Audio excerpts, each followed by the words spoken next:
couple of evening showers and thunderstorms, especially east of I-29 toward Minnesota and northwestern Iowa. Beyond that, not a bad night on our hands as we head deeper into the overnight time frame.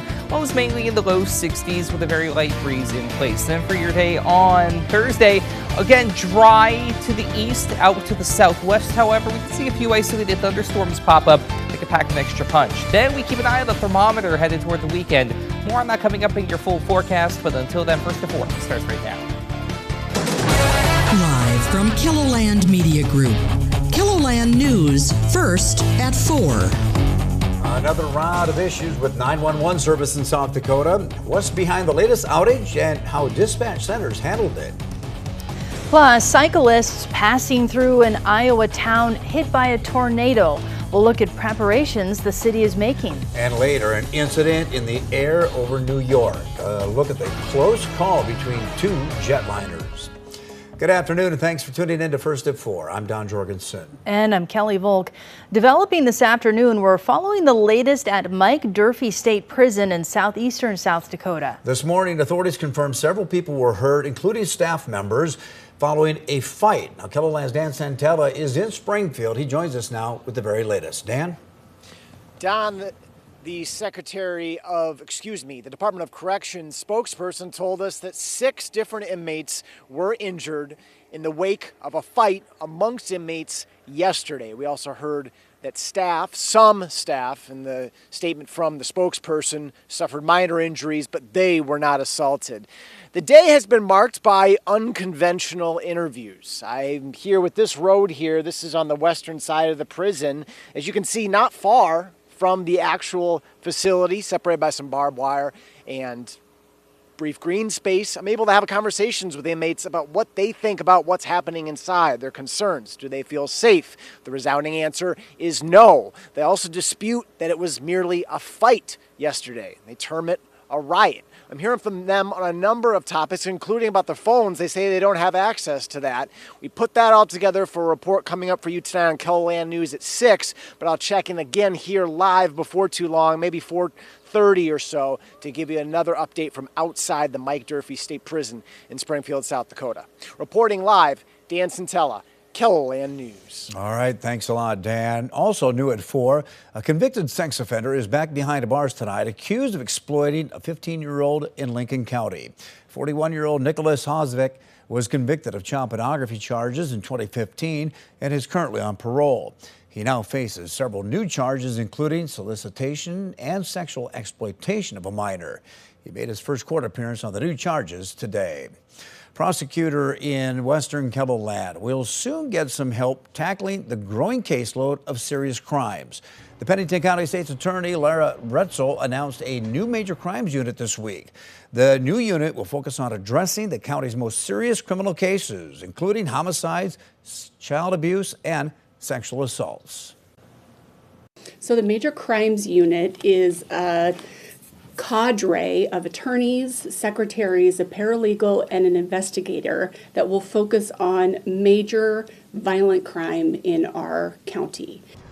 Right now, Pennington County has 21 open homicide cases. We're going to hear more from the state's attorney coming up tonight on KELOLAND News at 6. A 911 outage may be linked to a powerful storm in the south. Last night, several agencies in South Dakota reported 911 outages. Service provider Lumen Technologies says 911 service was restored this morning. While the cause is under investigation, it's suspected Hurricane Beryl impacted the network. During the outage, people in the Sioux Falls area received an alert on their phones. Typically, when we use these WIA alerts, there's more like typical events. Usually they're used for weather alerts and something similar. Coming up tonight on KELOLAND News at 5, find out how another dispatch center handled the outage. All right now we want to get a look at our weather forecast. It's a little warm out there. Yeah, but it's only the start, it sounds like, Adam. Yeah, we'll ease into the heat, but it's on the way all the same, especially as we head toward Friday and into the weekend. Today, though, was a largely quiet day for South Dakota.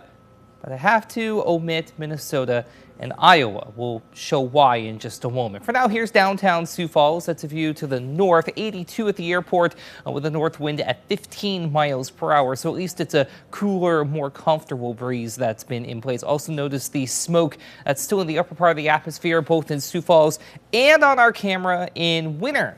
85 in Tripp County with a light and variable breeze in place out that way. Much of the region still in the 80s to near 90, including 89 for Rapid City, 92 on the other side of that threshold in Buffalo, 84 for Spearfish, Pine Ridge sitting at 89, 83 Chamberlain, 84 in Aberdeen. But you notice though, cooler temperatures, and by a wide margin in Worthington, they're at 65, even Marshall at 71. And while, yes, they've had some cloud cover out that way, which has certainly been helping keep the temperature in check, that doesn't tell the whole story. They've also been dealing with rain and a couple of stronger thunderstorms. We had a few severe thunderstorm warnings near Sibley into Orange City as well. Those have since expired, but all of these just kind of pinwheeling down from northeast to southwest. A bit of an atypical direction that we typically get from any storm that comes up. But yeah, that's the reason why they are the odd man out, if you will, in terms of temperatures. But everybody gets in on warmer days ahead. Tomorrow being one of the seasonably warmer days in the mid-80s for southeastern portions of KELOLAND and up to the northeast as well, with a good amount of sunshine in place. Out west, it's a slightly different story. Yes, it's warm, dare we say hot, with a few 90s out there, but we also do have the potential to see a couple of thunderstorms in southwestern South Dakota. We'll talk about that. We'll go through just how hot it'll get this weekend and more in your 7-day forecast as we head through the hour. Thanks, Adam. In less than 2 weeks, thousands of cyclists will take part in the annual RAGBRAI. One of the stops will be in Greenfield, Iowa, about 2 months after the south side of town was destroyed by a deadly EF4 tornado. Bo Bauman explains how they're preparing to host the riders and the challenges they're still facing. This area has been a neighborhood, a disaster epicenter, and in 2 weeks it'll be the RAGBRAI route as riders make their way through Greenfield on day 3 of the ride. Some of Greenfield's namesake is starting to return to the south side. But the recovery process is far from over. This is where RAGBRAI riders will pedal through during their stop in Greenfield. We didn't know how people in town would feel, like if it's really insensitive. Gina School with the Greenfield RAGBRAI Planning Committee says they weren't sure if the plans to host 20,000 plus cyclists would happen, but ultimately decided they couldn't turn down the opportunity. But we had lots and lots of meetings with, the fire department and the police department and RAGBRAI team and just different groups in town. Talked to people, that had lost everything, and everyone pretty much unanimously said, let's do it. School says when riders go through the disaster area, they'll see the leveled properties, big holes in the ground that used to be basements filled with debris, and posted photographs showing what the neighborhoods used to look like prior to the tornado. When you are actually here, it's a whole different thing when you see the destruction. With only 2 weeks to go, school says they're still in need of volunteers. She says many of their regular volunteers are exhausted from the last month and a half of tearing down and rebuilding, and they can use all the help they can get when RAGBRAI rolls through. We've lost 200 some homes, so that's all of our volunteer pool. It's hard to ask somebody that lost everything, hey, come up and volunteer for us. But so volunteers is a big hurdle right now. You can sign up to volunteer on the Greenfield Chamber of Commerce website.